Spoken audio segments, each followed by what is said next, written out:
Do you think criticism affects people? Have you ever been affected by criticism? The Apostle Paul states the following very clearly and without reservation. This is from Galatians chapter 1, verse 10, the Voice translation. Here's what Paul says. Do you think I care about the approval of men or about the approval of God? Do you think I'm on a mission to please people? If I'm still spinning my wheels trying to please men, then there is no way I can be a servant of the Anointed One, the liberating King. So Paul leaves no doubt as to who he intends to please. And guess what? It's not people. In fact, inherent within his statement is a realization that since he doesn't care about people approval, he likely doesn't care about their criticism either. Now, this doesn't mean he's not open to proper and necessary criticism, but what's most important to Paul is approval that comes from the Anointed One, the liberating King, Jesus the Christ, the Messiah. Now I have a grandson. He's 9 years old, an age where he's inquisitive, always asking questions, and at times stating that he already knows the answer to almost all questions. It's kind of a go-between age. Now, recently I was sitting in one of my recliners. My grandson was in the other. In between the recliners is a table. I had attached or taped a note to myself on one side of the table, which happened to be the side where my grandson was sitting. He read the note and in essence asked what it meant. Now here's the content of the note. Here's my directive. If pleasing God also pleases people, then I will view my reward as coming from God and not from people. However, if pleasing God causes people to be critical toward me, then I'm not to concern myself with them or be crushed by their criticism, no matter who they are or their station in life. In doing this, I will remove from myself a conformance to the pattern of this world and will reinforce in myself the command to obey and please God. The result, a constant and consistent transformance of my mind. Now, I basically told my grandson that pleasing God is what matters, not pleasing people. I mentioned there will always be those people who are critical toward us, and we don't always know their reasoning for being critical. But we can always trust God. He has the best for us, even though sometimes we may not see it. Now, I didn't give him the details of how criticism is often directed toward us. But here's a few ways criticism is, quote, dished out, end quote.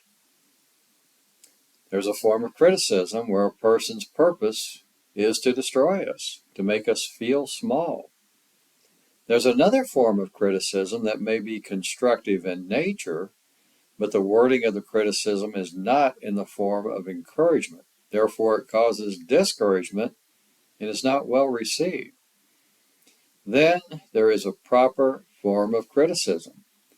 This criticism provides a constructive approach and does so in an encouraging manner. Most often people may not even realize it's criticism because of the encouragement embedded in the constructive evaluation of the action or event. Now, this sort of criticism is usually well received. Now, criticism is often necessary. However, the form of the criticism is very important. But also, the source of the criticism is extremely important. Criticism that is destructive based on the form of the criticism can be negatively received and creates a lasting impact on the recipient, especially when the criticism is from a parent, grandparent, teacher, or other authority figure. Now, if the criticism, either positively given or negatively given, is from one who has significant control over that person, the effect of that criticism may stay with the person throughout the remainder of their natural life. The approach to how the criticism is given from the authority figure can often make or break the person for whom the criticism is intended. It can either make a negative or positive impact on the recipient of the criticism. And this impact can affect the person for the rest of their life. Let me say that again. The impact of criticism can affect a person for the rest of their life.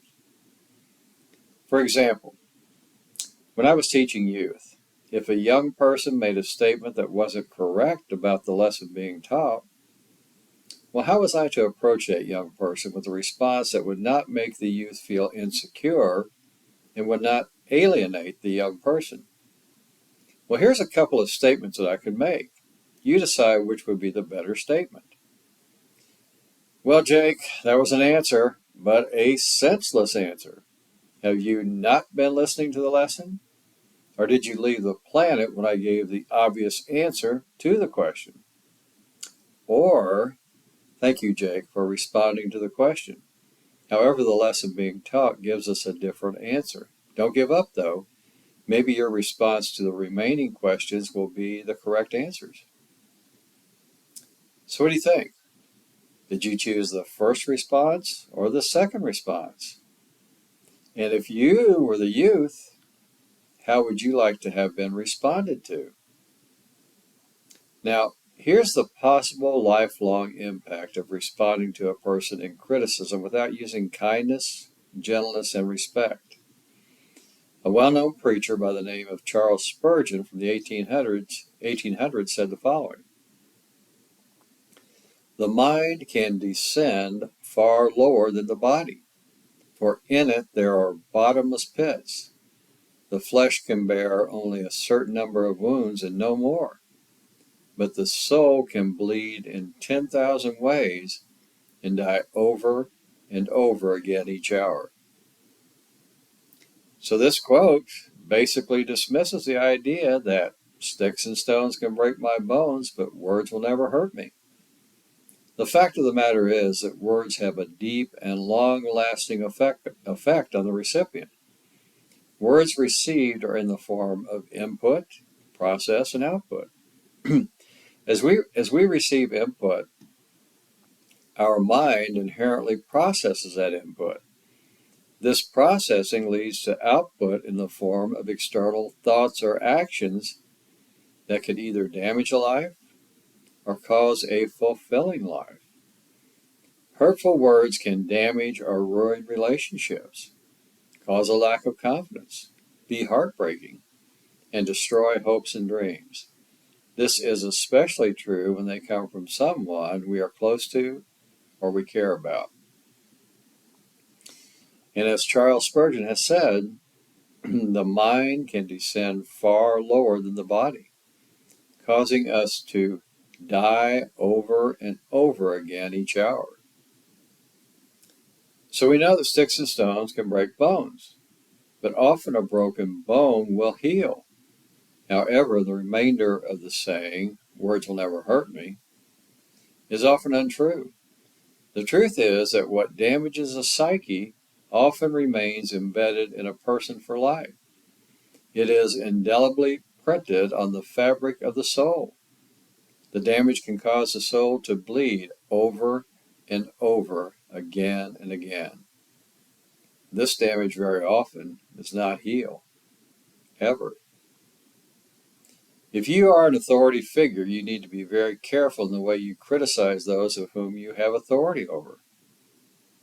Unfortunately, I've been one of those, and maybe you have too, whose young life was filled with negative criticism. Statements such as, "Didn't I tell you how it should be done? That's not how you do it. Give it to me and I will show you once again how it's done." Or maybe a statement something like this: "You will likely turn 21 in prison doing life without parole." And in some cases, these negative criticisms may be accompanied by physical violence as well. Now, fortunately for me, I had a probation officer, a handful of teachers, and a supervisor who let me know I had value. It didn't change everything, but it provided a glimmer of hope in my often darkened world. Now, as mentioned at the beginning of this video, the Apostle Paul states the following very clearly and without reservation. Again, let me quote from Galatians 1:10, the Voice translation. Paul says, do you think I care about the approval of men or about the approval of God? Do you think I'm on a mission to please people? If I'm still spinning my wheels trying to please men, then there is no way I can be a servant of the Anointed One, the liberating King.